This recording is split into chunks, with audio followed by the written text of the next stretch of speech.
انظروا يا سلطة المحلية، انظروا يا صندوق النظافة.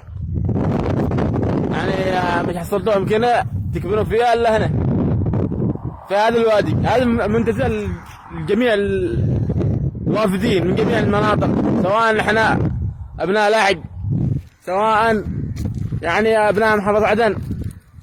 انظروا بالله، انظروا. هذا اماكن تقدموا فيها القمامة، صندوق النظافة في المنتزهات. قلنا في لحق يعني ما حصلنا منتزه، قدنا مش باقي معانا الا المزارع والوادي اللي جنبه. يعني وين نروح عنا؟ وين بالله بربكم؟ وين الحاجه الوحيده في لحق باقي معانا المزارع، المنتزهات باقي معانا المزارع، مزارع والوادي هذا. على قسيل الكل تلاقيه موجود من جميع الاماكن، تحصل من جميع الاماكن متواجدين. لكن ايش نقول السلطة المحلية وصندوق النظافة؟ اذا جاء سياخذوا الكل يفرح فيه من جميع المناطق. لقد الدنيا هذه كلها يمكن هنا كلهم متواجدين. نفرح قبل نتغسل بنسبح.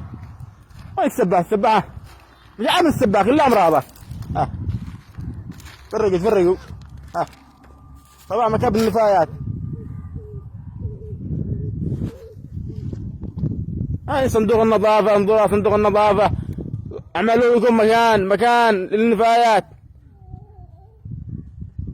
وتحياتي لمن دمر حياتي.